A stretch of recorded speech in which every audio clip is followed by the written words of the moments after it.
नमस्कार, आप सभी का स्वागत है पुनः। आज हम लोग जो है भारतीय संविधान एवं लोक प्रशासन जो है पढ़ेंगे। ये आपके पेट एग्जाम के लिए जो बहुत ही महत्वपूर्ण है। तो चलिए शुरू करते हैं आज का जो है यहाँ पे। सबसे पहले हम लोग जो है इसमें शुरू करेंगे भारतीय संविधान की विशेषताओं को जो है पढ़ेंगे यहाँ पे। ठीक है, भारतीय संविधान की विशेषताएं देखते हैं यहाँ पे। चलिए इसमें देखते हैं कौन कौन से शब्द जो है किसके द्वारा कहे गए हैं। हम यहाँ पे वो शब्द यहाँ पे उठाते हैं यहाँ पे। चलिए आइए देखते हैं यहाँ पे। भारतीय संविधान के विषय में यह कथन कि भारतीय संविधान अधिक कठोर तथा अधिक लचीले के मध्य अच्छा संतुलन स्थापित करता है, संबंधित है केसी वियर का। केसी वियर ने कहा था भारतीय संविधान अधिक कठोर तथा अधिक लचीले के मध्य एक अच्छा संतुलन है। भारत के संविधान में सम्मति सूची की अवधारणा जो है ऑस्ट्रेलिया के संविधान से है। भारतीय संविधान में सन्निहित मूल अधिकारों की अवधारणा जो है यूएसए के संविधान से है। संविधान की प्रस्तावना का विधिक स्वरूप लागू नहीं किया जा सकता है। क्या नहीं किया जा सकता है? लागू नहीं किया जा सकता है। आगे देखते हैं यहाँ पे। भारतीय संविधान में राज्य के नीति निर्देशक तत्वों को आयरलैंड के संविधान से लिया गया। भारत की संघात्मक व्यवस्था प्रभावित है कनाडा के संविधान से। भारतीय संविधान में मौलिक कर्तव्यों का विचार लिया गया रूस के संविधान से। वह देश जहां राष्ट्रपति और प्रधानमंत्री राज्य की प्रमुख प्रतिकृति है ब्रिटेन है।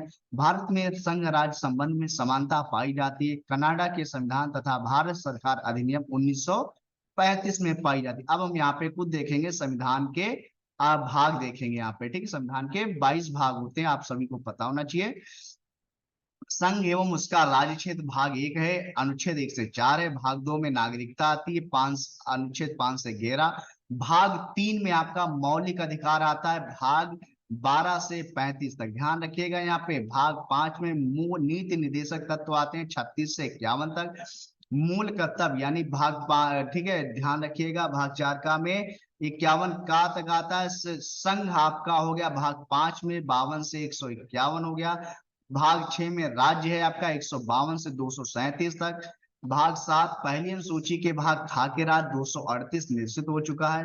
भाग 8 में संघ राज्य क्षेत्र है आपका 239 से 242 तक। पंचायतें जो है ग्राम पंचायतें जो है भाग 9 में आती है, याद रखिएगा, बहुत प्रश्न पूछा जाता है ग्राम पंचायतों से। 243 से लेकर के 243 का से अड़ा तक आता है यहाँ तक, यानी कि 9A 9 भाग 9 का में जो है नगर पालिकाएं रखी गई हैं। 243 ता से लेकर 243 या छा तक। भाग 9B में सहकारी समितियां हैं 243 या से या ना तक। भाग 10 में अनुसूचित और जनजाति क्षेत्र आते हैं 244 से 244 कहाँ तक आपको इसमें मिलेंगे। आगे देखते हैं यहाँ पे संघ और राज्यों के बीच संबंध। संघ और राज्यों के बीच संबंध 245 से 263 के बीच में है। ये भाग जो है आपका किस में आता है? ध्यान रखिए, भाग 11 में आता है, याद रखिएगा। भाग 12 कहता है वित्त संपत्ति समुदाय और वाद 264 से 300 का तक। भाग 13 में भारत के राज्य क्षेत्र के भीतर व्यापार वाणिज्य एवं समागम 301 से लेकर के 307 तक। अब ध्यान रखिएगा, जो संपत्ति का अधिकार है वो भाग 12 में आता है। ध्यान रखिए, जो संपत्ति का अधिकार है वह आपका भाग 12 में आता है, 300 का में आता है। ये भी ध्यान क्वेश्चन पूछा जाता है। संघ एवं राज्यों के अधीन सेवाएं 308 से लेकर के 323 तक। अधिकरण 323 का से 323 खा तक। निर्वाचन आयोग जो है भाग 15 में है 324 से 329 तक। भाग 16 में कुछ वर्गों के संबंध में विषय उपबंध है 330 से 342।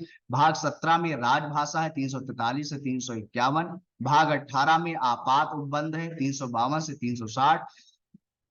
भाग 19 में प्रकरण है 361 से 367। भाग 20 में संविधान संशोधन है 368 है। भाग 21 में अस्थायी संक्रमणकालीन व विशेष उपबंध है 369 से 392। भाग 22 में संक्षिप्त नाम प्रारंभ हिंदी में प्राधिकृत पाठ और निशन 393 से 395 तक जो है शामिल किया गया। आगे देखते हैं यहाँ पे। भारत के संविधान की प्रस्तावना में दो शब्द समाजवादी एवं पंथ निरपेक्ष जो है 1976 में जोड़े गए। संपूर्ण प्रभुता संपन्न लोकतंत्रात्मक गणराज्य के स्थान पर, ध्यान रखिएगा, संपूर्ण प्रभुता संपन्न समाजवादी पंथ निरपेक्ष लोकतंत्रात्मक गणराज्य पढ़ा जाने लगा कब? 42वें संविधान संशोधन 1976 द्वारा। 26 नवंबर 1949 को अंगीकृत भारतीय संविधान की प्रस्तावना में सम्मिलित नहीं थे समाजवादी, पंथनिरपेक्ष और अखंडता। इनको कब अपनाया गया था? 1976 42वें संविधान संशोधन द्वारा। भारतीय संविधान की प्रस्तावना में वर्णन नहीं आर्थिक स्वतंत्रता का नहीं है। भारत के संविधान में उद्देशिका का विचार लिया गया यूएसए के संविधान में। कहां से? यूएसए के संविधान से लिया गया। आगे देखते हैं यहाँ पे हम। इस बाद में उच्चतम न्यायालय ने धारणा प्रस्तुत की कि उद्देशिका संविधान का भाग है। मुंबई बनाम यूनियन ऑफ इंडिया बहुत इंपॉर्टेंट है। भारतीय संविधान में संविधान की आत्मा कहलाता है। उद्देशिका भारत को पंथ निरपेक्ष राज्य वर्णित करता है। संविधान की प्रस्तावना भारत के संदर्भ में पंथ निरपेक्ष शब्द का सही भाव व्यक्त करता है। भारत में राज्य का कोई धर्म नहीं है। भारतीय संविधान के उद्देश्यों को प्रतिबंधित करता है, प्रतिबिंबित करता है। संविधान की प्रस्तावना भारतीय संविधान की प्रस्तावना में उल्लिखित नहीं है। क्या नहीं उल्लिखित है? धार्मिक न्याय नहीं है। 42वें संविधान संशोधन अधिनियम के द्वारा समान न्याय, निःशुल्क विधिक सहायता, पर्यावरण की रक्षा, उद्योगों के प्रबंधन में श्रमिकों की भागीदारी को जोड़ा गया था नीति निर्देशक तत्वों में। 42वें संविधान संशोधन द्वारा किस अनुच्छेद के माध्यम से श्रमिकों के प्रबंधन में भागीदारी सुनिश्चित की गई थी? अनुच्छेद 243A। भारत के संविधान में अंतर्राष्ट्रीय शांति तथा सुरक्षा को प्रोत्साहन देना सन्निहित है। राज्य के नीति निर्देशक सिद्धांतों में भारतीय संविधान में कल्याणकारी राज्य के विचार को सम्मिलित किया गया। राज्य के नीति निर्देशक तत्वों में राज्य का नीति निर्देशक सिद्धांत जो बाद में जोड़ा गया, मुफ्त कानूनी सलाह। भारत के संविधान में कल्याणकारी राज्य का आदर्श प्रतिस्थापित है। राज्य की नीति निर्देशक तत्व में अधिकतम जनसंख्या का अधिकतम कल्याण सुनिश्चित करना उद्देश्य है। कल्याणकारी राज्य का राज्य के नीति निर्देशक तत्वों को लागू करना कर्तव्य है राज्य का। राज्य के नीति निर्देशक सिद्धांतों का उद्देश्य नहीं है एक धार्मिक राज्य की स्थापना करना। एक नीति निर्देशक तत्व है समान आचार संहिता।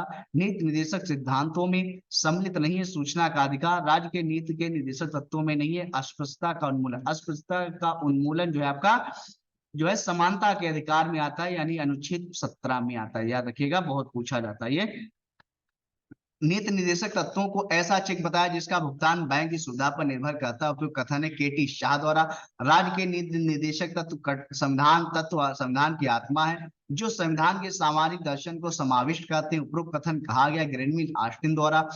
मनरेगा कार्यक्रम भारतीय संविधान में लाया गया था अनुच्छेद 43 को लागू करने में। संविधान के अंतर्गत काम का अधिकार पाया जा सकता है राज्य के नीति निर्देशक सिद्धांतों में। राज्य के नीति निर्देशक तत्व के पीछे बाध्यकारी बल है लोकमत का। मौलिक अधिकार एवं कर्तव्य। भारतीय संविधान नागरिकों को मूल अधिकार निश्चितता प्रदान करता है अनुच्छेद 12 से 35 तक। भारतीय नागरिकों के अधिकारों को संरक्षित करने में सर्वोच्च न्यायालय की अपेक्षा बढ़िया स्थिति में है और उच्च न्यायालय अनुच्छेद 226 केवल मौलिक अधिकारों के संरक्षण के लिए ही परमादेश जारी कर सकता है। सर्वोच्च न्यायालय अनुच्छेद 32 मौलिक कर्तव्यों को संविधान में समाविष्ट किया गया 1976 में। बालकों के लिए मुफ्त एवं अनिवार्य शिक्षा का प्राधिकार अधिनियम 2009 प्रभाव में आया था 1 अप्रैल 2010 को। भारतीय संविधान में जैसा निहित है उनमें समानता के मौलिक अधिकार में सम्मिलित नहीं आर्थिक समानता। आपातकालीन स्थिति में निलंबित किए जा सकते हैं मौलिक अधिकार। विदेशी नागरिकों को मूल अधिकार प्राप्त नहीं है। अभिव्यक्ति की स्वतंत्रता का अधिकार। भारतीय संविधान में समानता का अधिकार 5 अनुच्छेदों द्वारा प्रदान किया गया है कि अनुच्छेद 14 से लेकर के अनुच्छेद 18 तक प्रदान किया गया। कब से लेकर? अनुच्छेद 14 से 18 तक प्रदान किया गया है। भारतीय संविधान में कानून के समक्ष समानता से संबंधित है अनुच्छेद 14। द्वितीय पीढ़ी का मानवाधिकार समझा जाता है समता का अधिकार। शिक्षण संस्थानों में अनुसूचित जातियों और अनुसूचित जनजातियों के पक्ष में स्थानों का आरक्षण शासित होता है संविधान के अनुच्छेद 15(4) से। एक लोक नियोजन के विषय में भारत के सभी नागरिकों को अवसर की समानता की प्रत्याभूति प्रदान करता है अनुच्छेद 16(1) और 16(2).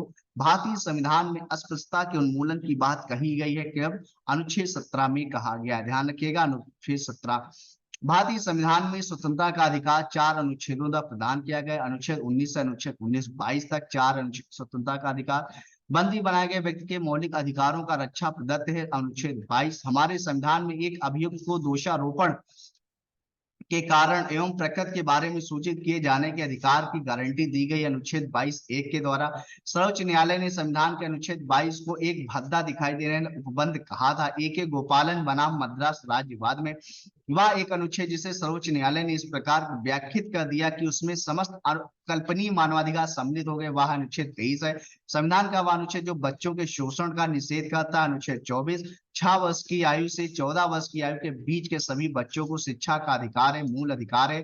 शिक्षा का अधिकार अधिनियम 2009 का लक्ष्य शिक्षा को मुफ्त तथा अनिवार्य बनाना है। उन बच्चों के अधिकार के निहित जो प्राथमिक स्तर तक के हैं, 6 से 14 वर्ष। धर्म प्रचार करने का अधिकार, सिखों को कृपाण धारण एवं रखने का अधिकार एवं राज्यों को समाज सुधारक विधि निर्माण करने का अधिकार, सम्मिलित धार्मिक स्वतंत्रता के अधिकार में मौलिक अधिकारों का संरक्षक है। सर्वोच्च न्यायालय एवं उच्च न्यायालय और उच्चतम न्यायालय की अधिकारता में आते हैं मूल अधिकारों का प्रवर्तन। प्रिवेंटिव डिटेंशन के अंतर्गत एक व्यक्ति को बिना मुकदमा चलाए बंदी बनाकर रखा जा सकता है 3 माह। वर्तमान समय में भारतीय संविधान के अंतर्गत संपत्ति का अधिकार है, एक वैधानिक अधिकार है। भारत में नागरिकों के मौलिक अधिकारों में संशोधन कर सकता है कौन? संसद।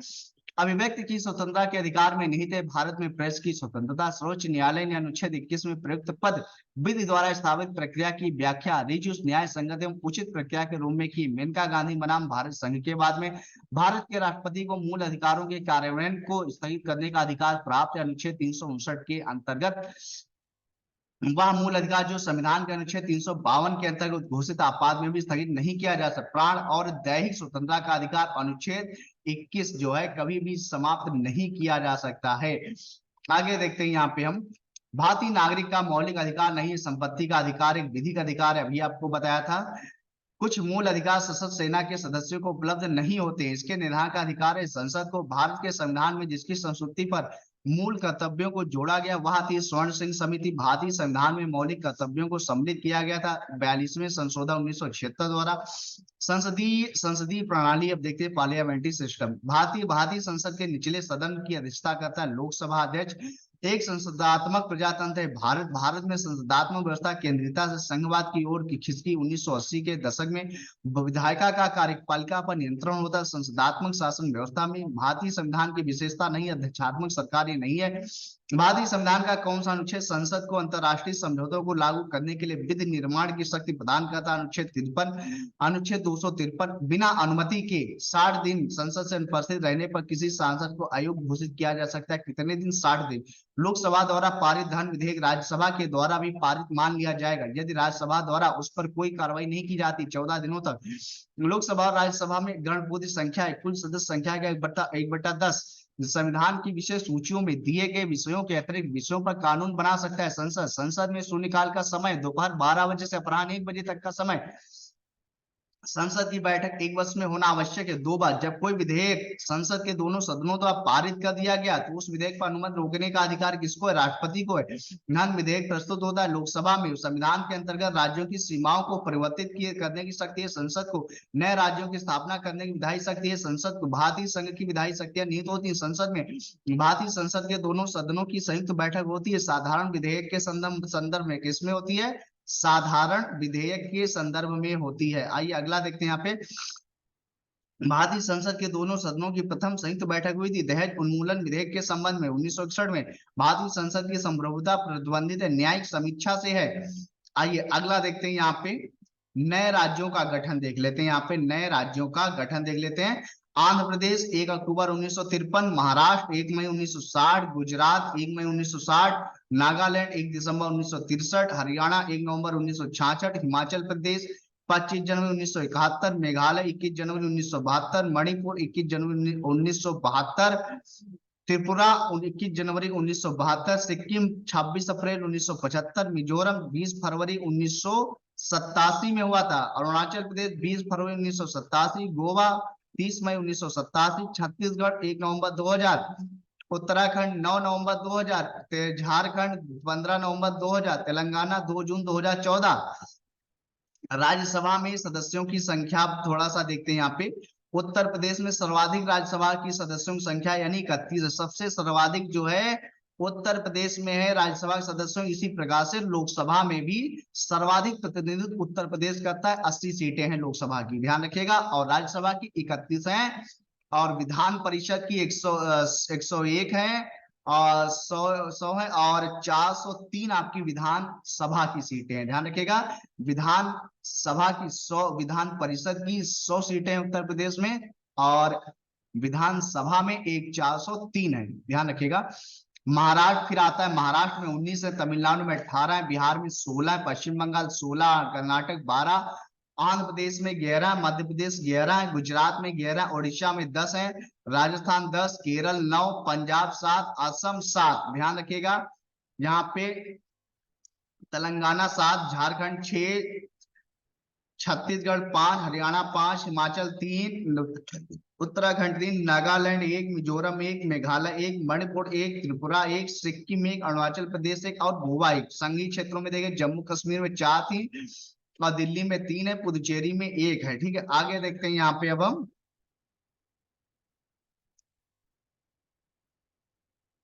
लोकसभा के अध्यक्ष, लोकसभा के उपाध्यक्ष, लोकसभा के महासचिव में राज्यसभा के अध्यक्ष सम्मिलित हैं। संसद के अधिकारियों में शून्यकाल संसदीय व्यवस्था देने भारत की है।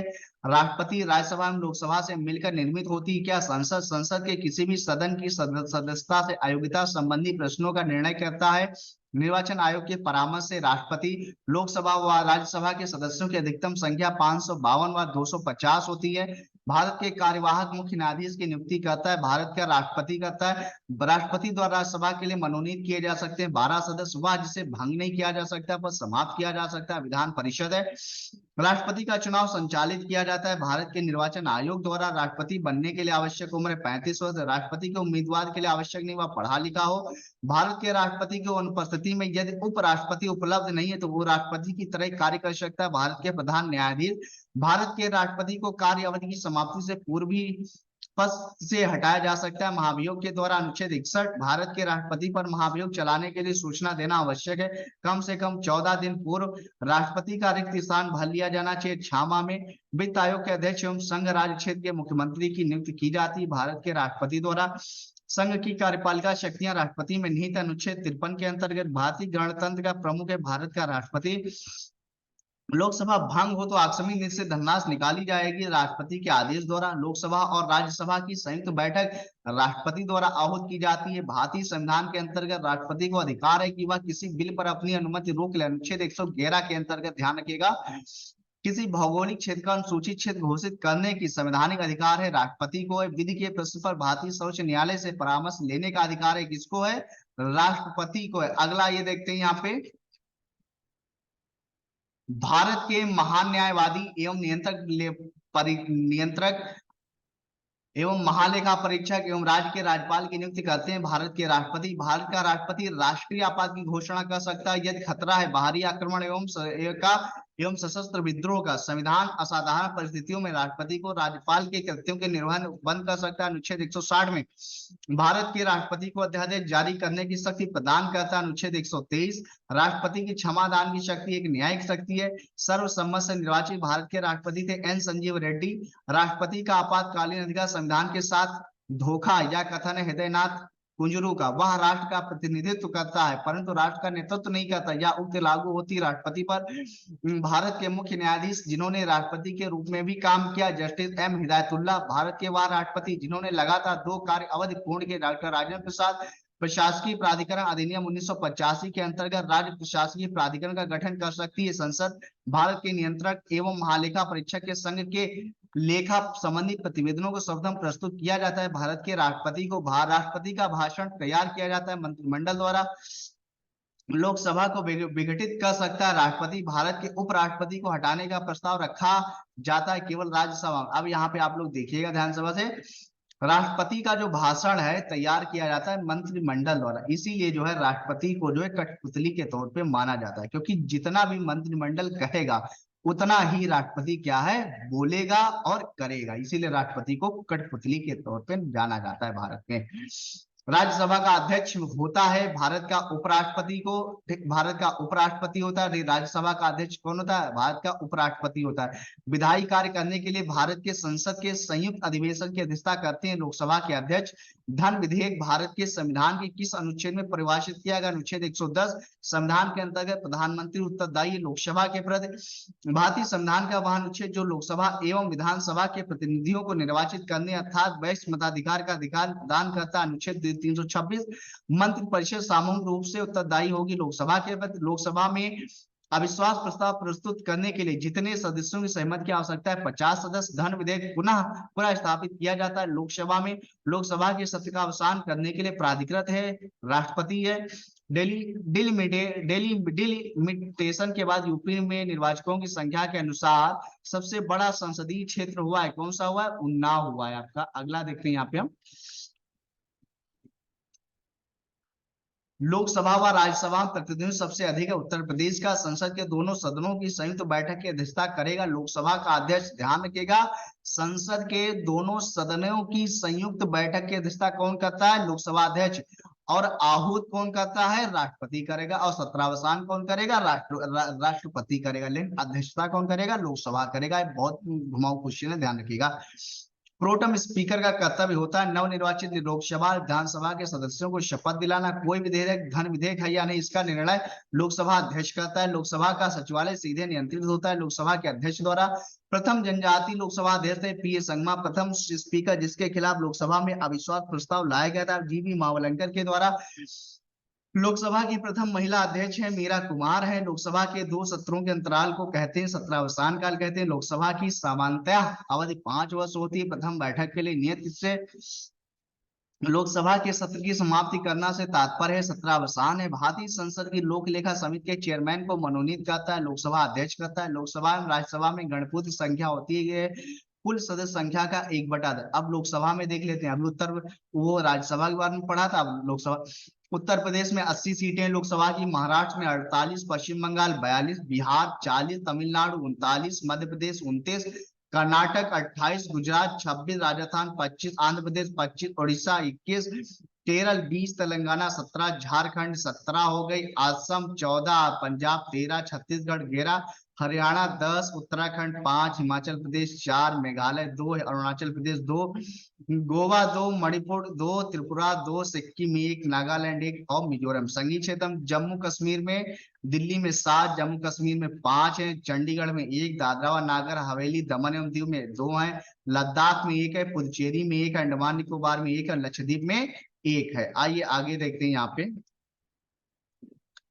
लोकसभा और राज्यसभा की संयुक्त बैठक आहूत की जाती है राष्ट्रपति द्वारा। लोकसभा अध्यक्ष के सीधे पर्यवेक्षण के अंतर्गत आता है लोकसभा सचिवालय। सदन के एक सदस्य स्पीकर को बोलने को मना करते हुए दूसरे सदस्य को बोलने को कह सकता है, इसे कहा जाता है yielding the floor. Yielding the floor. विघटन नहीं होता राज्यसभा में विधान परिषद का। भारत में राज्यसभा प्रतिनिधित्व करती है राज्य और संघ राज्य क्षेत्रों का। राज्यसभा के चुनाव के लिए अपेक्षित न्यूनतम आयु है 30 वर्ष है। राज्यसभा में राज्य को प्रतिनिधित्व दिया जाता है उसकी जनसंख्या के आधार पर। वह सभा जिसका अध्यक्ष उसका सदस्य नहीं होता। राज्यसभा लोकसभा द्वारा विचारार्थ भेजे गए वित्त विधेयक को 14 राज्यसभा अधिकतम रोके रख सकती है 14 दिन तक। प्रधानमंत्री मनमोहन सिंह राज्यसभा सदस्य निर्वाचित हुए थे असम से। राज्यसभा के 1/3 सदस्य प्रत्येक 2 वर्ष बाद अवकाश ग्रहण करते हैं। लोकसभा तथा राज्यसभा दोनों के सदस्यों से मिलकर गठित होती है। संसद की लोकलेखा समिति समानुपातिक प्रतिनिधित्व एवं एकल संक्रमणी बूथ पद्धति से निर्वाचन होता है। लोकलेखा समिति के सदस्यों का कार्यकाल होता है 1 वर्ष होता है। संसद की स्थायी समिति के सदस्यों को लोकसभा एवं राज्यसभा में लिया जाता है क्रमशः 2 और 1 के अनुपात में। प्राक्कलन समिति के सदस्यों का कार्यकाल होता है 1 वर्ष होता है। संसद की लोकलेखा समिति की बैठकों में उपस्थित रहता है भारत के नियंत्रक महालेखा परीक्षक। भारत में मंत्री परिषद रख सकती है विश्वास प्रस्ताव कटौती प्रस्ताव का संदर्भित संबंध है। संघीय बजट से राज्यसभा संशोधनों की सिफारिश कर सकती है। धन विधेयक के विषय में मतलब कब कर सकती है?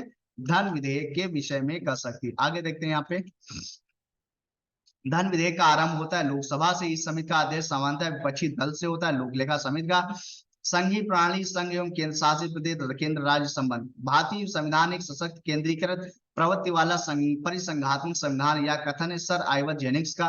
भारतीय संविधान अधिक कठोर तथा अधिक लचीले के मध्य एक अच्छा संतुलन स्थापित करता है, कथन केसी वियर का। संविधान को संघात्मकता के तंग ढांचे में नहीं ढाला गया, कथन ए के अय्यर का। अध्यक्षात्मक शासन प्रणाली का आधारभूत तत्व एकल कार्यपालिका। सरकारी आयोग की संस्तुतियां संबंधित है केंद्र राज्य संबंध से। एक नई अखिल भारतीय सेवा के सृजन हेतु संस्तुति करना अनन्य अधिकार है राज्यसभा का। शिक्षा एक विधि विषय के रूप में सम्मिलित है समवर्ती सूची में। केंद्र एवं राज्यों के बीच वैधानिक शक्तियों का बंटवारा दिया हुआ है 7वीं अनुसूची में।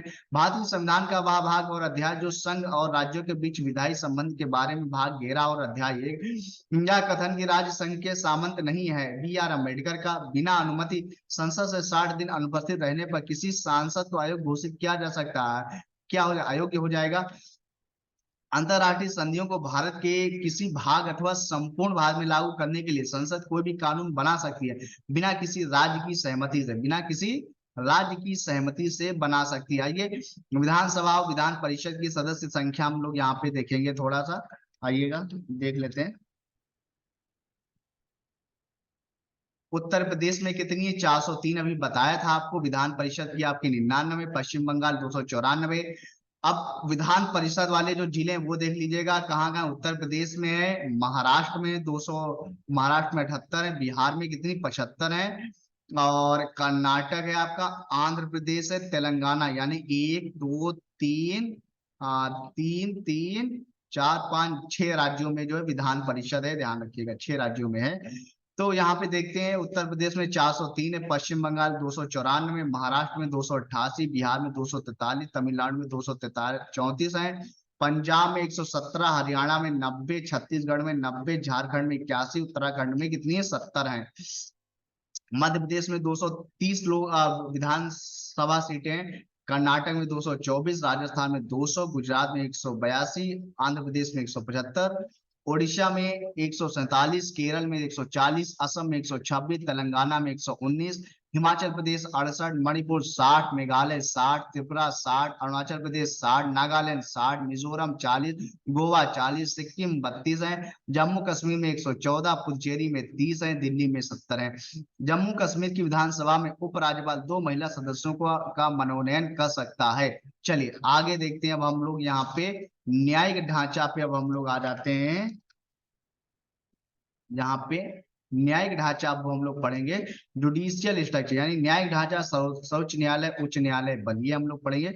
लाभ का पद शब्द परिभाषित किया गया सर्वोच्च न्यायालय द्वारा। भारत का संघीय न्यायालय स्थापित किया गया था 1937 में। भारत के सर्वोच्च न्यायालय के कार्यवाहक मुख्य न्यायाधीश की नियुक्ति करता है राष्ट्रपति। उच्चतम न्यायालय के न्यायाधीशों का वेतन निर्धारण किया जाता है संसद द्वारा। केंद्र तथा राज्यों के विवादों का समाधान करना भारतीय सर्वोच्च न्यायालय के जिस क्षेत्राधिकार के अंतर्गत आता है वह है प्रारंभिक।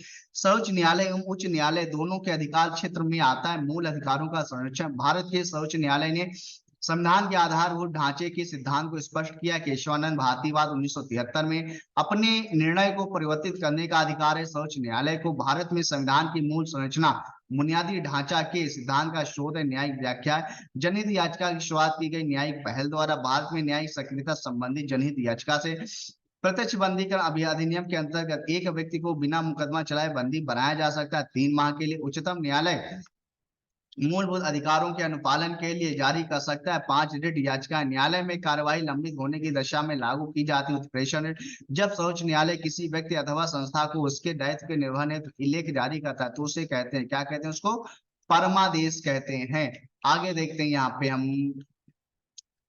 भारत के उच्चतम न्यायालय की संपूर्ण कार्यवाही अंग्रेजी भाषा में होगी जहां विधित है भारतीय संविधान की धारा 348 द्वारा।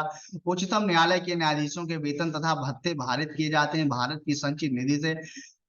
भारत के उच्चतम न्यायालय के न्यायाधीशों की संख्या में वृद्धि की जाती है संसदीय अधिनियम द्वारा। उच्च न्यायालय में अपर और कार्यकारी न्यायाधीशों की नियुक्ति राष्ट्रपति के द्वारा की जा सकती है, परंतु ऐसी नियुक्ति की अवधि 2 वर्ष से अधिक नहीं होगी। संविधान की व्याख्या से संबंधित सभी विवाद सर्वोच्च न्यायालय के पास लाए जा सकते हैं इसके प्रारंभिक क्षेत्राधिकार के अंतर्गत। वह न्यायालय जिसमें एक तदर्थ न्यायाधीश नियुक्त करने का प्रावधान है सर्वोच्च न्यायालय में। भारतीय संविधान का संरक्षक तथा नागरिकों के मौलिक अधिकारों का रक्षक न्यायपालिका है। भारतीय संविधान का वह अनुच्छेद जिसमें केंद्र शासित प्रदेशों के लिए उच्च न्यायालय का प्रावधान है अनुच्छेद 241। वर्तमान में भारत उच्च न्यायालयों की संख्या 25 है। सबसे अधिक बेंच है गुवाहाटी उच्च न्यायालय की। बॉम्बे, मद्रास, कलकत्ता में उच्च न्यायालयों की स्थापना 1861 में हुई थी। उच्च न्यायालय के सेवानिवृत्त जज की पेंशन दी जाती है भारत की संचित निधि से। व्यक्तिगत स्वतंत्रता के लिए उच्च न्यायालय जारी कर सकता है बंदी प्रत्यक्षीकरण। भारत के राज्य के उच्च न्यायालय का मुख्य क्षेत्राधिकार नहीं है परामर्श संबंधी क्षेत्राधिकार। एक याचिका जो अधीनस्थ न्यायालय की कार्य पद्धति का परीक्षण करती है उत्प्रेषण है। प्रशासकीय प्राधिकरण अधिनियम 1985 के अंतर्गत राज्य प्रशासकीय प्राधिकरण का गठन कर सकती है। कौन करता है? संसद करता है। आइए आगे देखते हैं यहाँ पे हम जिला प्रशासन के बारे में अब हम लोग यहाँ पे पढ़ेंगे थोड़ा सा, देखिएगा जिला प्रशासन के बारे में थोड़ा सा पढ़ेंगे।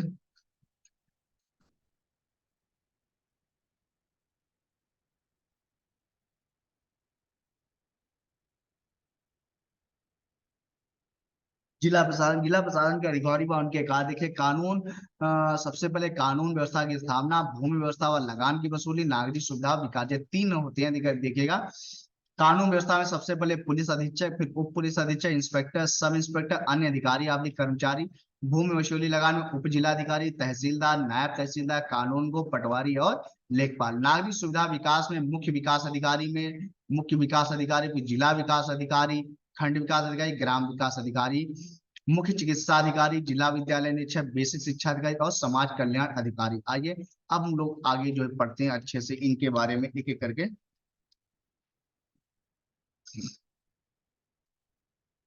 मेयर का कार्यकाल होता है 5 वर्ष। राष्ट्रीय विस्तार सेवा संबंधित विकास खंड संविधान का वह भाग जो नगर पालिकाओं संबंधित भाग 9A, किसी राज्य में नगर पालिका का सीमा क्षेत्र सूचित करने के लिए सक्षम संबंधित राज्य का राज्यपाल पटवारियों लेखपालों के कार्य की देखभाल करता है। तहसीलदार भू अभिलेखन रिकॉर्ड के रख रखाव के लिए कौन जिम्मेदार होता है? पटवारी होता है। कोई व्यक्ति जिला जज के न्यायालय द्वारा दिए गए फैसले से असंतुष्ट हुआ है जो अपील प्रणाली के अनुसार वह न्यायालय जिसमें अपील कर सकता है। उच्च न्यायालय में जिला प्रशासन का मुखिया होता है डीएम।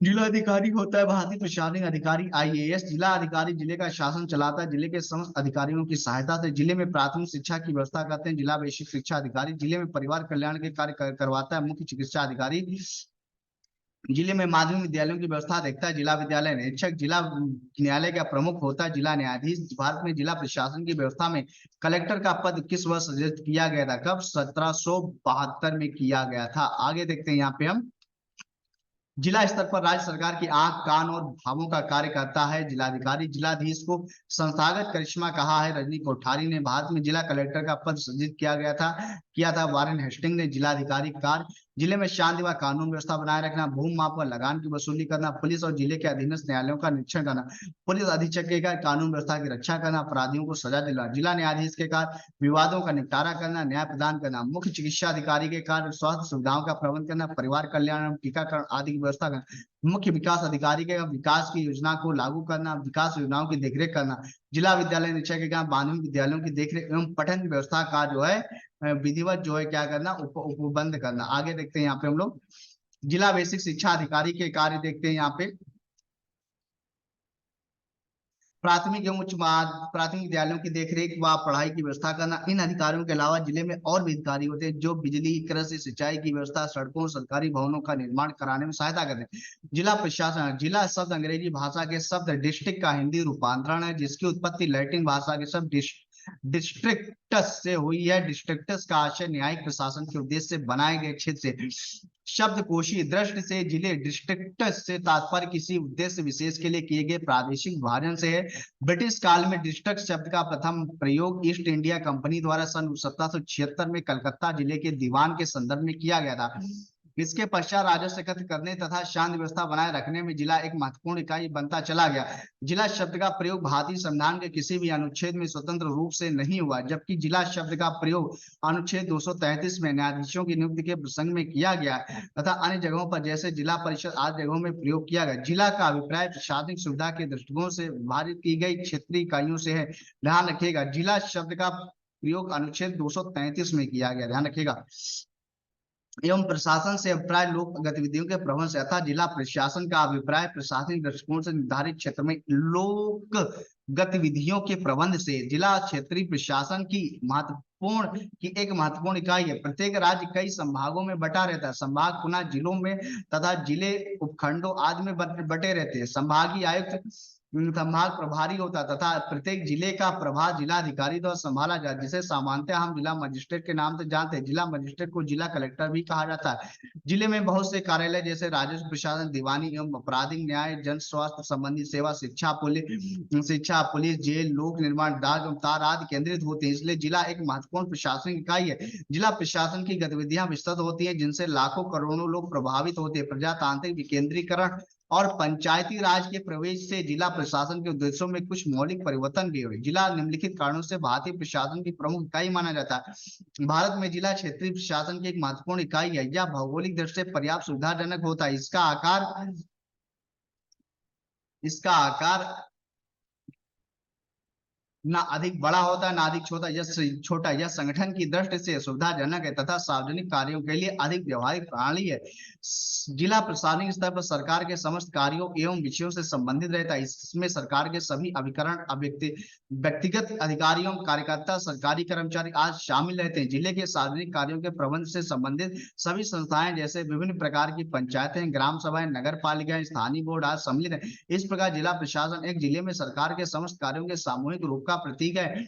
जिला नागरिकों तथा सरकार के बीच सहयोग की कड़ी और प्रशासन की रीढ़ है। स्थानीय सरकार का नागरिकों की दिन प्रतिदिन की समस्याओं से घनिष्ठ संबंध रहता है। इससे नागरिकों एवं सरकारी प्रक्रिया के बीच संपर्क के लिए अनेक अवसर प्राप्त होते हैं।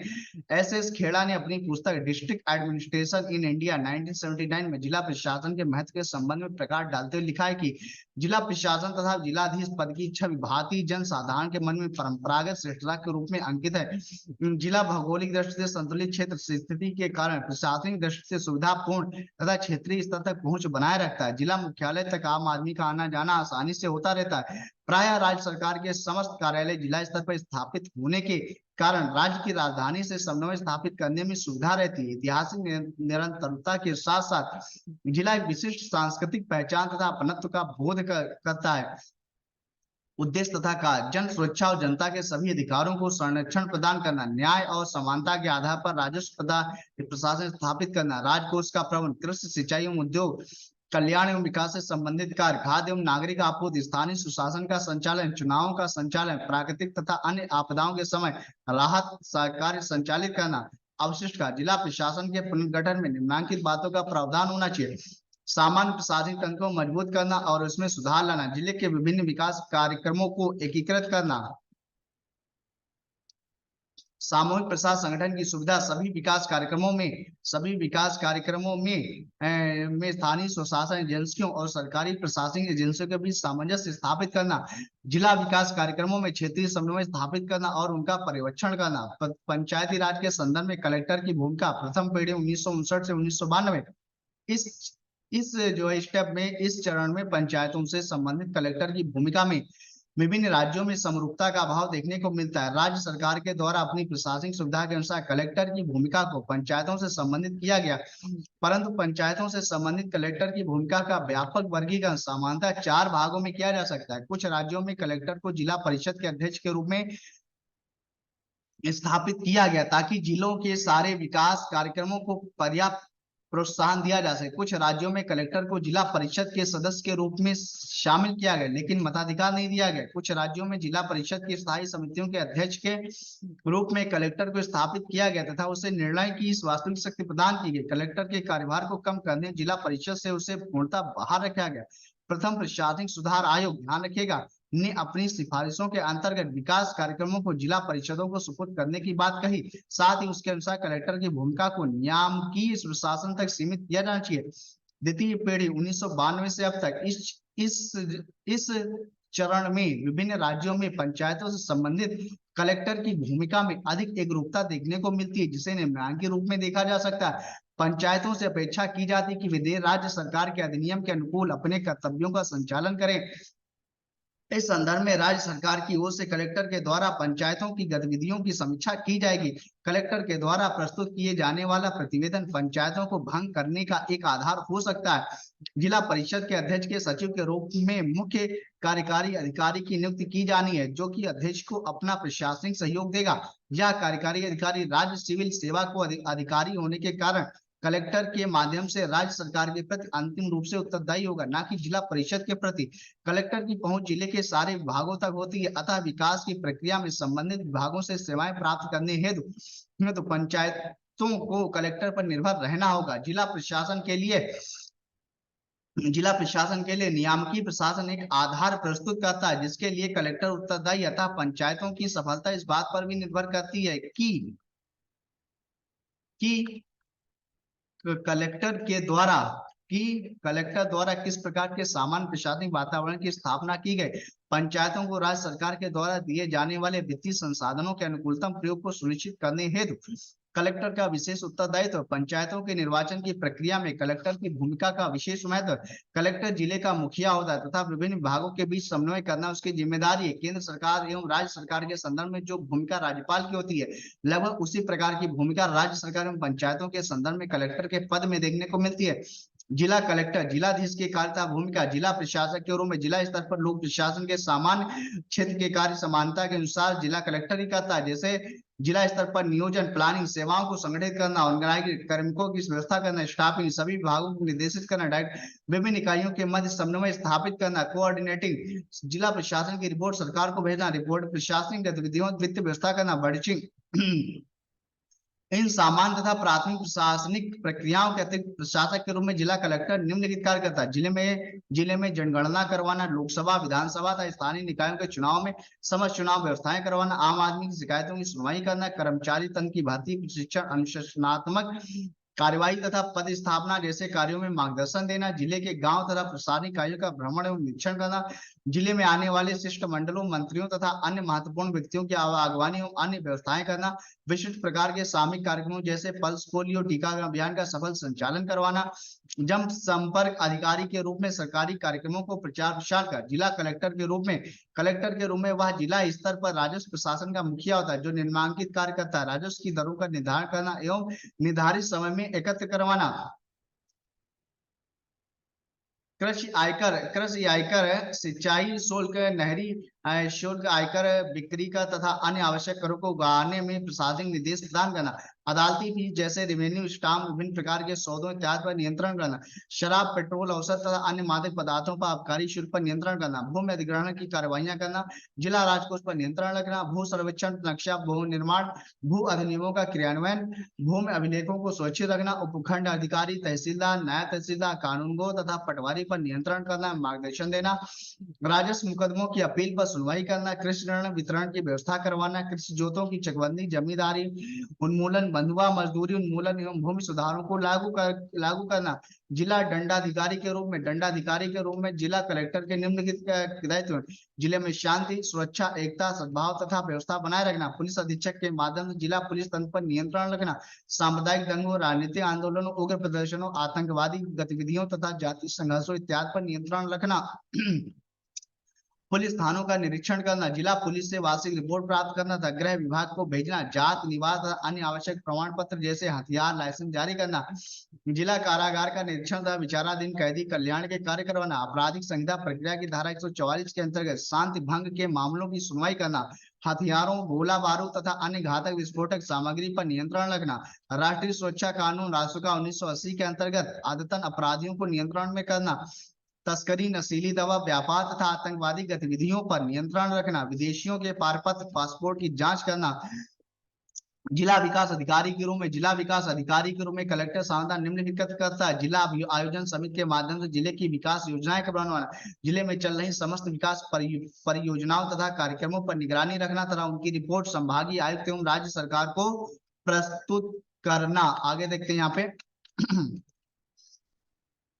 एकीकृत ग्रामीण विकास से संबंधित तथा अन्य विकास एवं कल्याणकारी योजनाओं का संचालन करवाना, विभिन्न विकास परक तथा रोजगारोन्मुख कार्यक्रमों के ऋण इत्यादि का वितरण कर जिला परिषद के माध्यम से जिले की योजनाएं बनाना एवं केंद्र राज्य प्रवर्तित कार्यक्रमों का सफल क्रियान्वयन करवाना, पंचायती राज संस्थाओं की वित्तीय स्थिति को निर्देशित करना, विकास की राह में बाधक तत्वों को दूर करना तथा अंतर विभागीय समन्वय स्थापित करना, समन्वयकर्ता के रूप में इस निमित्त कलेक्टर सामान्यतः निम्नलिखित स्तरों पर कार्रवाई करता है: जिला प्रशासन एवं राज्य सरकार के मध्य, जिला प्रशासन के विभिन्न सरकारी विभागों के मध्य समन्वय स्थापित करता है, निजी संगठन, लोक सेवाओं के मध्य, स्वयंसेवी संस्थाओं, दबाव समूह, सरकारी विभागों तथा निजी संस्थाओं के मध्य, केंद्र सरकार के विभागों तथा जिला इकाइयों के मध्य, ग्रामीण एवं नगरीय स्थानीय स्वायत्त संस्थाओं तथा जिला प्रशासन के मध्य, सैन्य प्रशासन तथा लोक सेवाओं के मध्य। इसके अतिरिक्त जिला स्तर पर कलेक्टर लगभग 60 से भी अधिक समितियों तथा निकायों की अध्यक्षता करता है और इस प्रकार उस संबंधित समितियां विशिष्ट कार्य में जिला प्रशासन का परोक्ष सहयोग और समन्वय स्थापित हो जाता है, जैसे जिला कार्यक्रम समन्वय, जिला आपदा प्रबंधन प्राधिकार, जिला आयोजन समिति, जिला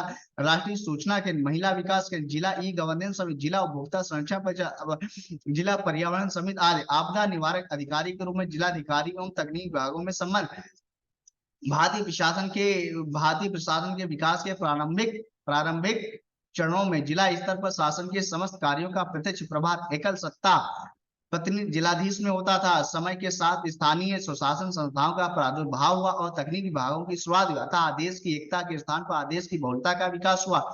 सन 1919 और 1935 के अधिनियमों के लागू होने के पश्चात यह परिवर्तन और अधिक स्पष्ट हुआ। जिला स्तर पर कार्यात्मक विभागों की स्थापना के कारण तकनीकी विभागों की क्षेत्रीय इकाइयां स्थापित करने की आवश्यकता हुई। फलस्वरूप जिले के क्षेत्र प्रशासन में कार्यात्मक प्रशासन सम्मिलित किया गया और आज्ञा की बहुलता हुई। इस प्रकार जिला एक उप राजधानी बन गया जहां अनेक तकनीकी विभागों के जिला मुख्यालय स्थापित। यह धुरी स्थित आज तक विद्यमान है। जिला स्तर पर विभागों की सूची का अवलोकन करने से यह स्पष्ट होता है कि जिलाधीश राजस्व, सामान्य प्रशासन, पंजीयन जैसे कुछ विभागों का ही प्रत्यक्ष अध्यक्ष है। इस स्थिति में जिला प्रशासन में जिलाधीश एवं अन्य जिला विभागों अध्यक्षों के बीच के संबंधों ने जटिल एवं कठिन समस्याएं पैदा की हैं। दोनों के बीच विवाद होने के दो प्रमुख कारण उत्तरदायी हैं। प्रत्येक तकनीकी विभाग एक स्वतंत्र पृथक मंत्री के अधीन है, जो विभाग से संबंधित मामलों में बाहरी हस्तक्षेप को पसंद नहीं करता। ये विभागाध्यक्ष विशेषज्ञ होते थे। वे सामान्य प्रशासन जिलाधीश में अविश्वास के कारण अपने मामलों में उसके हस्तक्षेप के प्रयास को संदेह की दृष्टि से देखते हैं। जिला कलेक्टर की परिवर्तित होती भूमिका 1947 में स्वतंत्रता प्राप्ति के पश्चात देश के सम्मुख अनेक नवीन चुनौतीपूर्ण समस्याएं और उनका बोझ पूर्व से ही कार्यभारी जिला कलेक्टर के कंधों पर पड़ा। स्वतंत्रता के बाद अनेक सामाजिक, राजनीतिक, आर्थिक विकास संबंधी कार्यों, सामुदायिक विकास कार्यक्रम प्रारंभ करने, पंचायती राज के शुभारंभ तथा लोक कल्याणकारी राज्य की नवीन अवधारणा के फलस्वरूप कलेक्टर के कर्तव्यों में आमूलचूल परिवर्तन हुए। संविधान के भाग 4 में वर्णित किए गए नीति निर्देशक तत्वों के माध्यम से कल्याणकारी राज्य की स्थापना के लक्ष्य निर्धारित किए गए। इसी भाग में अनुच्छेद 50 यह प्रावधान करता है कि राज्य अर्थात सरकार ऐसे कदम उठाएगी जिससे कि लोक सेवाओं में न्यायपालिका तथा कार्यपालिका का पृथक्करण हो सके। इसी क्रम में जिला दंडाधिकारी के रूप में जिला कलेक्टर को प्राप्त असीमित शक्तियां बहुत सारी बंधनों तथा सीमाओं में घिर गई हैं। न्यूनाधिक मात्रा में जिला मजिस्ट्रेट के रूप में आज का जिला कलेक्टर मानवतावादी, संवेदनशील, लोकतांत्रिक, जवाबदेह बन चुका है। ब्रिटिश शासन की मुख्य धुरी के रूप में जिला कलेक्टर को प्रशासन तथा आम जनता से भारी सम्मान प्राप्त होता था। स्वतंत्रता के पश्चात शिक्षा, संपन्नता तथा जन जागरूकता में हुई वृद्धि ने जिला कलेक्टर को जिलाधीश, जिले का मालिक के बजाय लोक सेवक की भूमिका प्रदान कर दी है। जनता से मित्रवत व्यवहार करना तथा अधिकाधिक जन संपर्क करना आज से परिप्रेक्ष्य में जिला कलेक्टर के लिए अनिवार्य हो गया। सार्वजनिक सभा समारोह, समिति बैठक, विशेष अभियानों के संचालन जैसे प्रशासन गांवों के संघ या प्रशासन शहरों की ओर तथा सरकारी दौरों के द्वारा भी जनता से रूबरू होने से उसे न केवल जन समस्याओं की स्पष्ट जानकारी हो पाती है बल्कि जनता अपनी परिवेदना प्रतिशत जिला कलेक्टर को बता सकती है। स्वतंत्रता के पश्चात संचालित हुए सामुदायिक विकास कार्यक्रमों ने जिला कलेक्टर की भूमिका अधिक लोकतांत्रिक तथा जवाबदेह लोक सेवा की बना दी है। यदि महाराष्ट्र, गुजरात और तमिलनाडु जैसे राज्यों ने जिला कलेक्टर को विकास कार्यक्रमों से पृथक रखा तथा जिला स्तर पर कार्यरत सूक्ष्म विभागों के जिलाधिकारियों के साथ मिलकर सभी क्षेत्रों की विकास योजनाओं की सफलता पूर्वक क्रियान्वित करवाना जिला कलेक्टर का प्रमुख दायित्व है। जिला ग्रामीण विकास अभिकरण, जिला आयोजन समिति तथा जिला परिषद में किसी न किसी रूप में जिला कलेक्टर की भूमिका अवश्य रही है, किंतु अब जिला विकास अधिकारी के रूप में जिला कलेक्टर की वह भूमिका जो उसने विगत दशकों में निभाई भी परिवर्तित हो रही है। लोकतांत्रिक विकेंद्रीकरण का नाम पर स्थापित हुई पंचायती राज तथा नगरीय स्थानीय संस्थाओं ने भी जिला कलेक्टर की शक्तियां सीमित की हैं। संविधान के 73वें एवं 74वें संशोधन 1992 में सुशासन की स्थानीय संस्थाओं को अधिक शक्तियां देने का प्रावधान किया है। प्रेस की स्वतंत्रता, सूचना के अधिकार, नागरिक अधिकार, पत्र उदारीकरण के दौर में लोक प्रशासन का स्वरूप तुलनात्मक रूप से अधिक जवाबदेह, पारदर्शी और संवेदनशील बना है। महानगरों में प्रवर्तित पुलिस आयुक्त प्रणाली ने भी जिला कलेक्टर की पद स्थिति को क्षीण किया। इस प्रणाली में पुलिस आयुक्त के पास दंडाधिकार की शक्तियां रहती हैं। कलेक्टर वर्तमान समय में जिला स्तर पर प्रमुख समन्वयकर्ता की भूमिका निभा रहा है। इस रूप में वह जिले से संबंधित समन्वय समितियों की बैठक आमंत्रित करता है तथा उनकी अध्यक्षता करता है। वर्तमान समय में जिला कलेक्टर की आपदा प्रबंधक के रूप में भी भूमिका महत्वपूर्ण होती जा रही है। वर्तमान परिस्थितियों में आम चुनाव तथा जनगणना संबंधी कार्यों में भी उसकी भूमिका ज्यादा चुनौतीपूर्ण होती जा रही। कानून एवं व्यवस्था संबंधी समस्याओं की बढ़ती हुई चुनौतियों तथा जटिलताओं ने भी कलेक्टर की भूमिका को ज्यादा चुनौतीपूर्ण बनाया। जिला प्रशासन की प्रमुख चुनौती अपने ऐतिहासिक, भौगोलिक एवं सांस्कृतिक आयामों के कारण जिला एक महत्वपूर्ण क्रियाशील इकाई है तथा आम जनता से लेकर उच्च अधिकारियों तक सभी की अपेक्षाएं जिला प्रशासन से प्रत्यक्षता जुड़ी रहती है। अत्यधिक जन सेवाओं, कार्यबहुल तथा पुरातन प्रशासनिक ढांचे के साथ जिला प्रशासन सामाजिक, आर्थिक तथा आर्थिक तथा राजनीतिक क्षेत्र में परिलक्षित हो रही समस्याओं से निरंतर जूझ रहा है। जिला प्रशासन के सम्मुख सबसे बड़ी चुनौती शांति एवं व्यवस्था को बनाए रखने की है, क्योंकि आतंकवाद, भाषावाद, सांप्रदायिकता, राजनीतिक विदेश, बार-बार चुनाव तथा अन्य आंदोलनकारी गतिविधियों के चलते प्रशासन का दैनंदिन कार्यक्रम प्रभावित हो रहा है। जिला कलेक्टर तथा जिला पुलिस अधीक्षक का समन्वय इस दिशा में निर्णायक भूमिका निभाता है। दूसरी चुनौती विकास कार्यों के निर्धारण, प्रबंधन तथा क्रियान्वयन से संबंधित है। विकास योजना चाहे केंद्रीय मद से प्रवर्तित हो या राज्य सरकार द्वारा वित्त पोषित हो, उसका क्रियान्वयन तो जिला स्तर पर ही होता है। जिला ग्रामीण विकास अभिकरण, जिला परिषद तथा अन्य विभागीय अभिकरण विकास कार्यक्रमों को संपादित करते हैं। जातिवाद भारतीय सामाजिक राजनीतिक ढांचे की एक अनिवार्य पहचान बन चुका है। जातिवाद के कारण जिला प्रशासन में कार्यरत अधिकारी कर्मचारी भी कई हित एवं दबाव समूहों में विभक्त हो जाते हैं। जिला प्रशासन की चौथी समस्या विभिन्न विभागों के मध्य समन्वय की कमी है। जिला स्तर पर संचालित प्रौढ़ शिक्षा, जनसंख्या नियंत्रण, पर्यावरण सुरक्षा, गरीबी निवारण तथा सामाजिक न्याय ऐसे कार्यक्रम हैं जो कई विभागों का समन्वय तथा सार्थक प्रयास चाहते हैं। जबकि वस्तुस्थिति यह है कि कोई भी विभाग अपने कार्यक्षेत्र के दायरे से बाहर आकर समाज के हित में व्यापक दृष्टिकोण नहीं अपनाता है। समन्वय की कमी के कारण धन, समय, संसाधन तथा मानव संसाधन का अपव्यय होता है। प्रशासनिक कार्यों में जन सहभागिता की कमी भी जिला प्रशासन के एक प्रमुख चुनौती है। इसी चुनौती का सामना करने के लिए लोकतांत्रिक विकेंद्रीकरण का मार्ग अपनाया गया तथा पंचायती राज संस्थाओं का प्रचार प्रसार जो है किया गया था। जिलों में बढ़ती समस्याओं, ठीक है, जिलों में बढ़ती जनसंख्या, विकराल होती गरीबी, बेरोजगारी, अपराध और भ्रष्टाचार की समस्याएं और राजनीतिक लाभ की प्रवृत्ति के कारण नए जिलों की मांग भी जो है एक चुनौती बनी हुई है। आइए आगे देखते हैं ग्राम पंचायती, ठीक है, आगे देखते हैं स्थानीय निकाय तथा पंचायती राज संस्थाएं देखते हैं। यहाँ पे सबसे पहले देखेंगे नगर निगम के बारे में पढ़ेंगे। यहाँ पे आइए पढ़ते हैं यहाँ पे नगर निगम के बारे में। स्थानीय निकाय तथा पंचायती राज संस्थाएं देखते हैं। नगर निगम के 3 प्राधिकरण, परिषद, स्थायी समिति और आयुक्त। नगर निगम कर, चुंगी कर, गृह कर, मनोरंजन कर, जल कर, विज्ञापन कर, प्रेक्षागृह कर, पशुओं पर कर, पार्किंग शुल्क, व्यापार का ध्यान रखिएगा। नगर निगम के कार्य में आते हैं अस्पताल, जलापूर्ति, जल निकास, बाजार के लिए स्थान, फायर ब्रिगेड, सड़कें, ओवरब्रिज, ठोस अपशिष्ट, पार्क, शिक्षा, सड़कों पर बिजली की व्यवस्था, जन्म मृत्यु का विवरण। उत्तर प्रदेश नगर निगम अधिनियम 1959 की धारा 172(1) के द्वारा नगर निगम के सदस्य बनने के न्यूनतम आयु 21 वर्ष। नगर पालिका में महिलाओं के आरक्षित सीट कितनी है? 1/3 है। कितनी है? 1/3 यानी कि 33% है। आइए अब आगे इसके बारे में पढ़ते हैं नगर निगम के बारे में। स्थानीय स्वयं, भारत में राष्ट्रीय पंचायती राज दिवस 24 अप्रैल को भारत के संविधान की 11वीं सूची में विषय है 29 है। जनता को विकास मूलक प्रशासन में भागीदारी के योग्य बनाना उद्देश्य पंचायती राज का। पंचायतों में अध्यक्ष पद के लिए आरक्षण का है आधार है लिंग और जाति।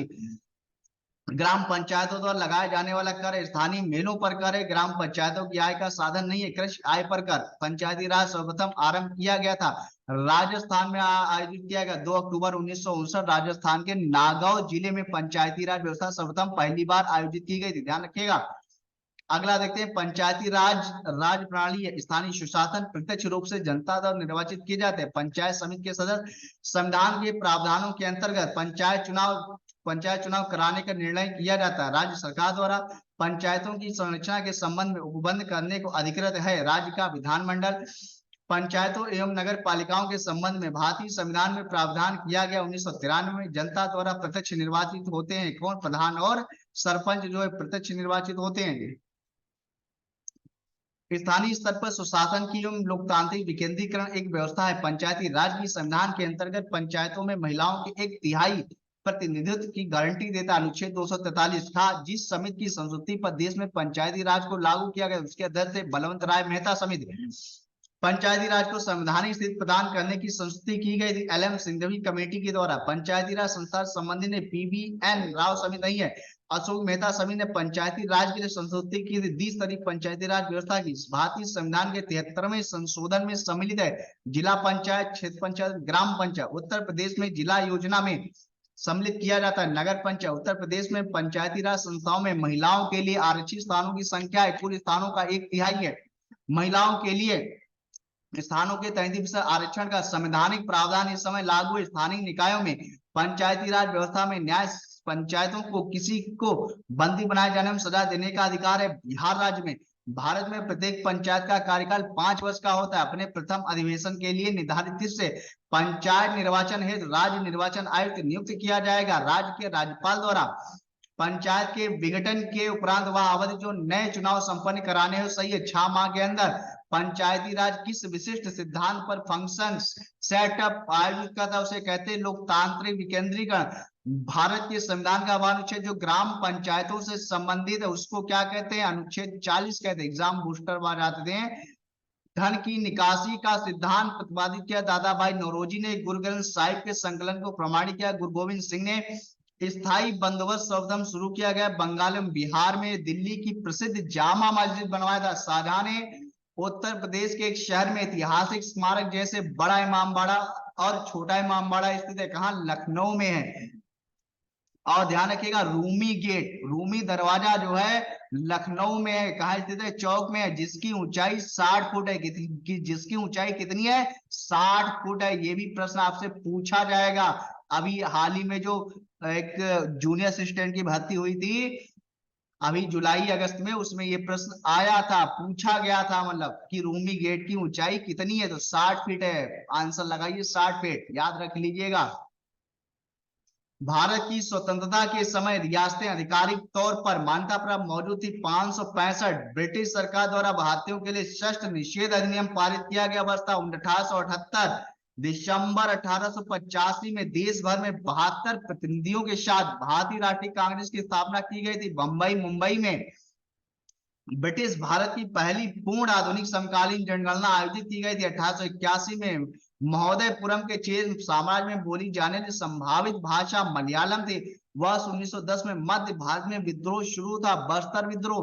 1919 में गांधी जी ने किस अधिनियम के खिलाफ सत्याग्रह का आह्वान किया था, किसके खिलाफ, रॉलेट एक्ट के खिलाफ किया गया था। 8 अप्रैल 1929 को भगत सिंह और बटुकेश्वर दत्त ने केंद्रीय विधानसभा में बम फेंका। उद्देश्य जैसा कि उनके पत्रक ने समझाया था, बांधा नहीं बल्कि बहरे को सुनाना था और विदेशी सरकार को उसके कठोर शोषण की याद दिलाना था।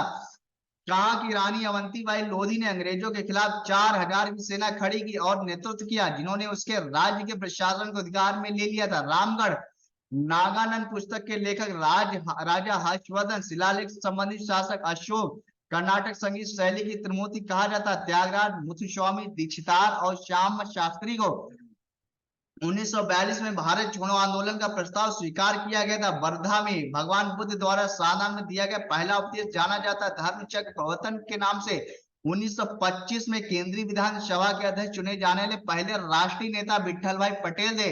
चोल काल में मंदिर के लिए उपहार में दी गई भूमि को तिरुनामट्टुकनी कहा जाता था। गोल गुंबज अवस्थित कर्नाटक के बीजापुर में अशोक के शासनकाल में तिथि बौद्ध संगीत का आयोजन हुआ था, पाटलिपुत्र में हुआ था। राजस्थान मुद्रा राक्षस के लेखक विशाल सम्राट चंद्रगुप्त मौर्य के दरबार में शेलुकर निकेटर के राजदूत के रूप में आया था। मेघस्तनीन मुगल कालीन दरबारी वृत्तांत किस भाषा में लिखी गई थी, तुर्की।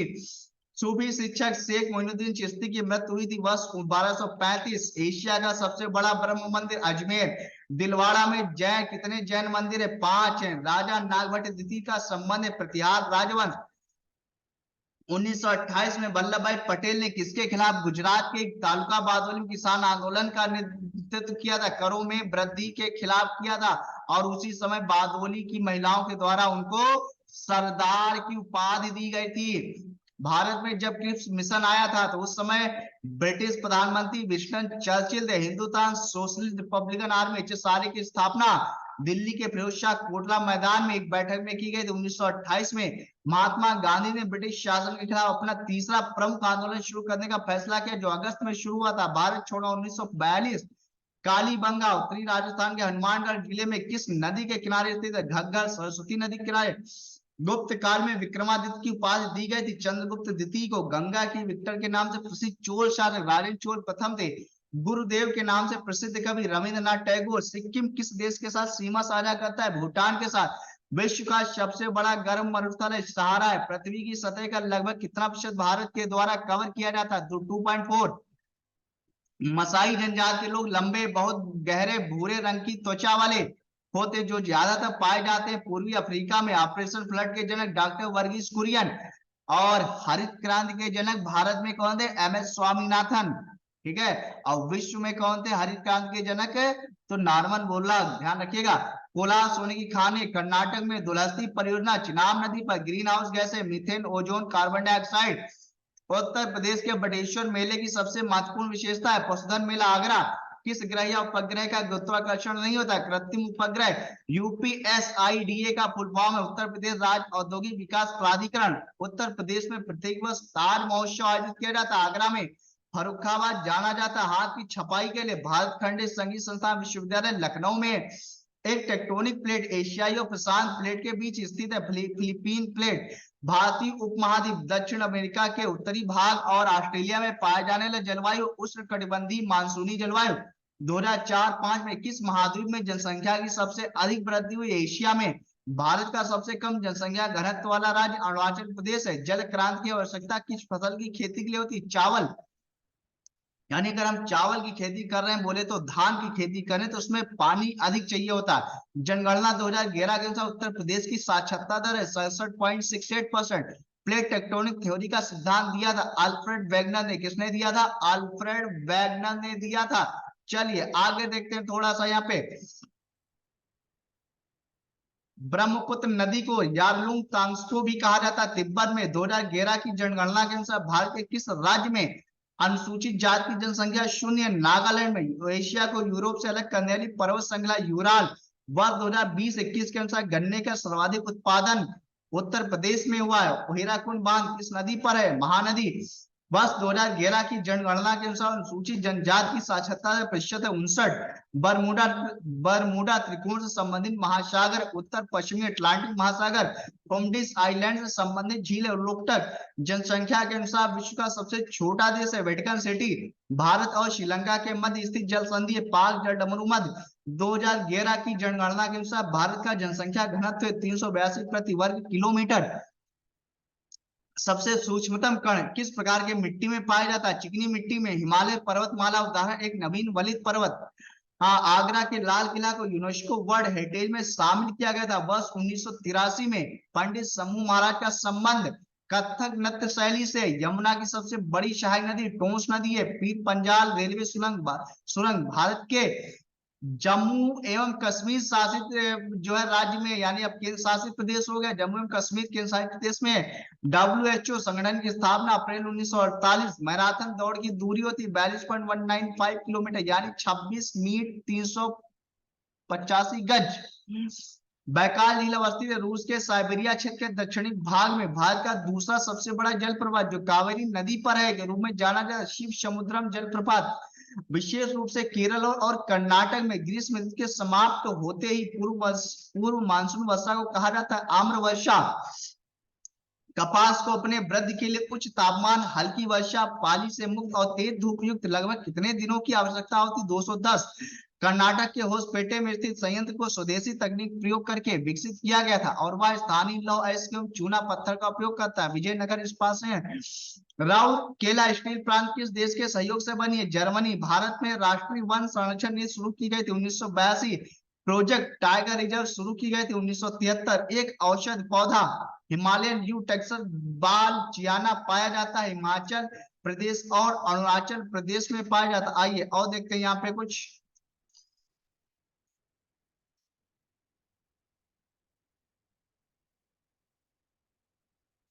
कोठारी किसकी सहायक नदी है? बनास की। डूरन रेखा भारत और अफगानिस्तान के बीच अवस्थित है। कंचनजंगा को विश्व विरासत में जुलाई 2013 में शामिल किया गया। थार पारकर नस्ल है गाय की। मोरिया का संबंध आदिवासियों से। भारत में उत्तर पूर्वी मानसून दिसंबर से फरवरी में आता है।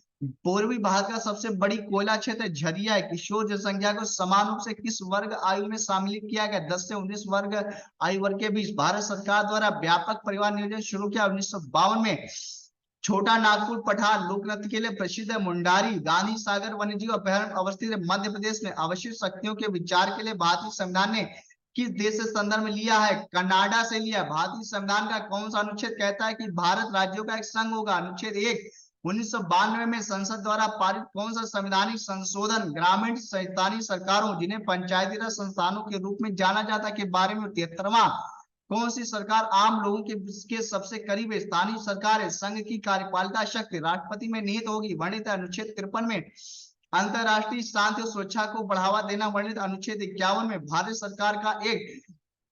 भारत संविधान का एक अनुच्छेद अल्पसंख्यकों के हितों के संरक्षण संबंधी, अनुच्छेद 29। भारतीय संविधान में शामिल लोकसभा, राज्यसभा, राष्ट्रपति काम की न्याय संगत और पशु सहायता संबंधी अनुच्छेद 42 है।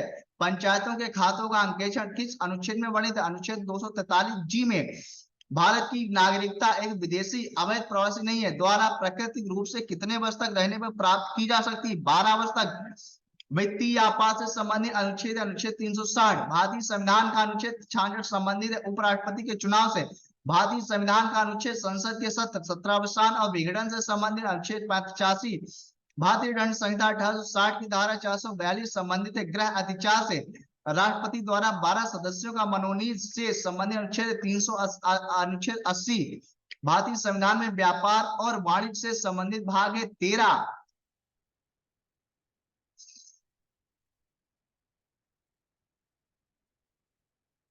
नागरिक संशोधन अधिनियम 2019 किस एक्ट का परिवर्तित रूप है? नागरिक अधिनियम 1955। भारत का सबसे पुराना उच्च न्यायालय कोलकाता उच्च न्यायालय। उद्योग नीति प्रस्ताव को अपनाया जाने वाला वर्ष था 1956। जब हम चीनी या गुड़ का उत्पादन करते हैं तो यह भारतीय अर्थव्यवस्था के अनुसार किस प्रकार के क्षेत्र की गतिविधि है? द्वितीय क्षेत्र की। आयात पर कर किसका एक उदाहरण है? व्यापार अवरोधों का। बजट आदि की होता है राजस्व व्यय से अधिक। भारत में राज्य योजनाओं के लिए केंद्रीय सहायता के आवंटन का निर्धारण करने के लिए गाइडलाइन सूत्र पेश किया गया था 1969 में। 1976 की औद्योगिक नीति के तहत प्राइवेट इंडस्ट्रियल कंपनी को लाइसेंस लेने के लिए संपत्ति का होना जरूरी 20 लाख की संपत्ति GDFCF है, gross domestic fund capital formation. Okay. पूर्व गुप्त काल में शीशे के सिक्के को एक बड़ी संख्या में जारी किया गया था। सातवाहन शासकों द्वारा तृतीय बौद्ध सभा का सभापतित्व किया गया था मोगल पुत्र द्वारा। प्रसिद्ध इलाहाबाद प्रशस्त के लेखक थे हरिशरण। बोरोबुदुर विश्व में सबसे अद्भुत स्तूप है और इसकी मोती और मोतीकला किसका शानदार उदाहरण? भारत जावा कला का।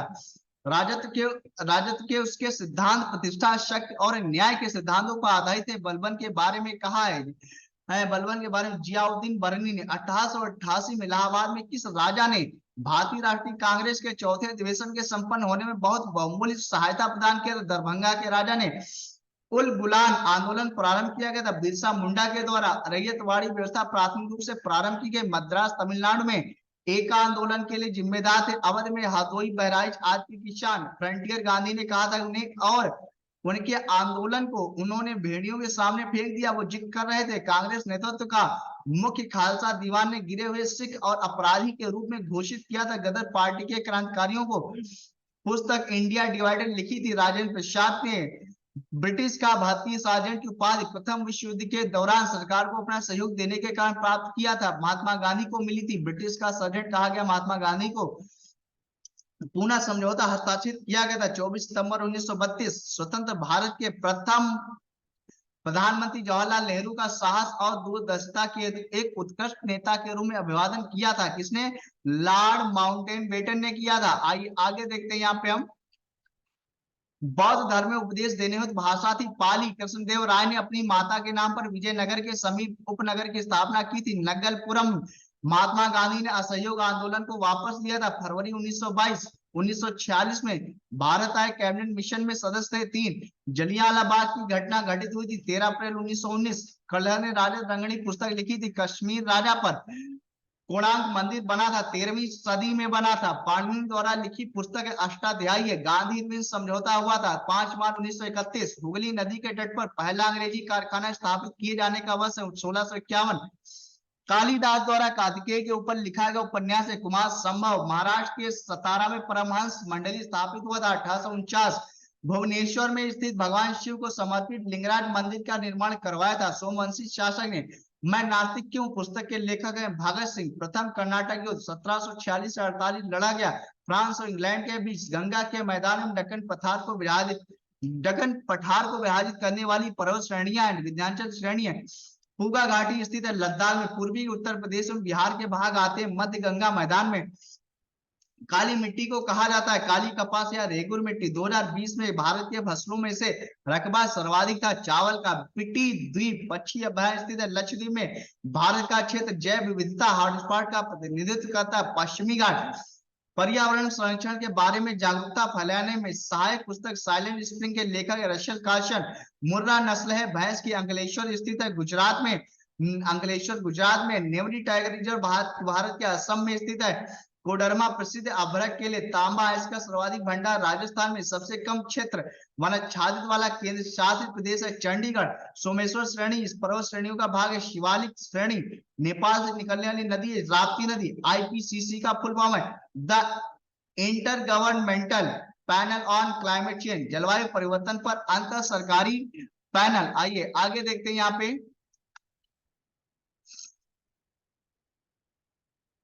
काली मिट्टी का सर्वाधिक प्रधानता वाला क्षेत्र दक्कन का पठार। माजुली द्वीप किस नदी पर स्थित है? ब्रह्मपुत्र नदी असम। केंद्रीय प्रदूषण नियंत्रण बोर्ड की स्थापना हुई 22 सितंबर 1974। विश्व में सर्वाधिक इथेनॉल का उत्पादन करने वाला देश है संयुक्त राज्य अमेरिका। टाटा एलायंस की स्थापना हुई 1932 मुंबई। अलकप नृत्य झारखंड के अलावा और किस राज्य का नृत्य? पश्चिम बंगाल। चूना पत्थर की गुफाएं अवस्थित है बाराटक आइसलैंड अंडमान निकोबार। नामदफा राष्ट्रीय उद्यान अवस्थित अरुणाचल प्रदेश में। गंगा दो नदियों के आपस में मिलने से बनती भागीरथी और अलकनंदा। 1970 में रेणी गांव उत्तराखंड में आंदोलन हुआ था चिपको आंदोलन। अनुच्छेद 182 संबंधित विधान परिषद के अध्यक्ष और उपाध्यक्ष की जानकारी से राष्ट्रीय आपातकाल से संबंधित अनुच्छेद अनुच्छेद 352 भारतीय संविधान में संसदीय व्यवस्था को लिया गया। ब्रिटिश संविधान से अनुच्छेद 239 संबंधित है केंद्रीय शासित प्रदेशों के प्रशासन के बारे में उपबंध से भारतीय संविधान में मौलिक कर्तव्य को शामिल किया गया था। 1976 लोक लेखा समिति का कार्यकाल होता है 1 वर्ष। धर्म मूलवंश जात लिंग या जन्म स्थान के आधार पर विभेद का प्रतिषेध वर्णित अनुच्छेद है अनुच्छेद 15। धर्म की स्वतंत्रता का अधिकार संविधान में अनुच्छेद के तहत गारंटी। अनुच्छेद 25 से 28 सर्वोच्च न्यायालय क्या न्यायाधीश अपना त्यागपत्र देता है राष्ट्रपति को। राज्य की कार्यपालिका शक्ति राज्यपाल में निहित है वह वर्णित है अनुच्छेद 154 में। लोकसभा में विपक्ष का नेता बनने के लिए कम से कम सदन की कुल सीटों का होना चाहिए 1/10 सीट। 101वां संविधान संशोधन संबंधित है वस्तु एवं सेवा कर से। अनुच्छेद 76 का संबंध है महान्यायवादी से। भारत का सर्वोच्च न्यायालय अभिलेख न्यायालय के रूप में कार्य करता है। वर्ण अनुच्छेद अनुच्छेद 129 संशोधित मूल्य वर्धित कर मोडवेट संबंधित उत्पाद कर का। भारत विश्व व्यापार संगठन में सम्मिलित हुआ था 1995। नेफेड है एक सहकारी संगठन है। आय की समानता मापी जाती है गिनी लॉरेंस अनुपात द्वारा। इंडियन इकोनॉमिक क्राइसिस पुस्तक लिखी है सीटी कुरियन ने। वर्ल्ड आउटलुक रिपोर्ट जारी करता है कौन? अंतरराष्ट्रीय मुद्रा कोष जो है क्या करता है? वर्ल्ड आउटलुक जो है रिपोर्ट जारी करता है कौन? अंतरराष्ट्रीय मुद्रा कोष जो है जारी करता। तो ये यहाँ पर आपका भाग 5 भारतीय संविधान एवं लोक प्रशासन भी समाप्त होता है। अगले में हम आपके लिए और वीडियो लेकर आएंगे एक नए चैप्टर में। तब तक के लिए जय हिंद जय भारत।